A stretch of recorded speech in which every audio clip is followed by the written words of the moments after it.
Daw ng mga netizens, mukhang kinakausap na daw at pinatutungkulan nga natong si Bato de la Rosa ang kanyang sarili dito sa kanyang statement. Kaugnay ito ng pagkakaaresto naman kay Teves, na aresto sa isang maliit na bansa, bagong bansa, sa tulong ng Interpol. Ayan, nagtatago talaga. Malinaw na nagtatago. Si Digong, confident. Walang patago-tago, pero alam natin yung level ng kanyang pagiging takot at kabado, sigurado napakataas na. Si Kibuloy naman, kuno nga ay nagtatago rin. Pero yung mga yan siguradong walang lusot din. Sabi nga ng Senator Trillanes, preview ang nangyaring pag-aresto kay Teves sa mga susunod namang pag-aresto kina Kibuloy at Duterte. Unahin siyempre si Digong.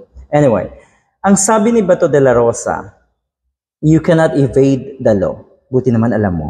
Pero you have to talk to yourself muna. Dahil alam mo rin sa sarili mo that you're trying to evade the law indirectly. Minsan sa may sip-sip ka kay ganere. Minsan sasang-ayon ka kay ganere. Minsan ikikriticize mo ang nasa Malacanang. Minsan naman kakampi ka. So ang ibig sabihin yan, takot ka rin. And you are planning also to evade the law in a way na kailangan mo ng lusot, kailangan mo ng mga taong tutulong sa'yo. Yung pag-evade kasi sa batas, hindi lang naman ibig sabihin ay ikaw ay magtatago at mamumundo. Pero yung ginagawa ni De La Rosa, very classic example na ganun din siya. You cannot evade the law, but you're trying to evade the law. Alright? May mga kasalanan din po kayo at siguradong susunod kayo kay Digong sa pag-aresto nga ng ICC.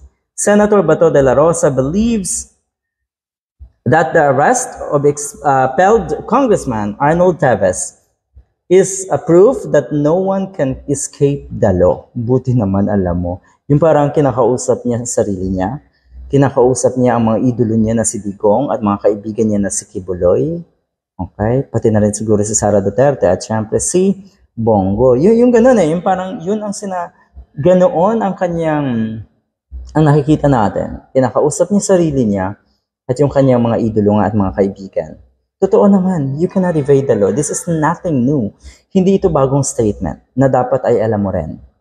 Okay? Eventually, it will catch you up or it will catch up on you, yung batas. Totoo. Talagang bukod doon sa, di ba, pag ikaw gumawa ng kasalanan, siguro tayo babalik sa iyo yan at ang masakla pa dyan, minsan 2 beses.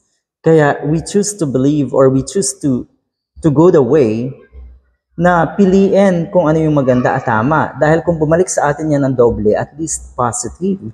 Pero kung doble ang babalik sa iyo sa ginawa mong kasamaan, minsan triple pa, masaklap talaga.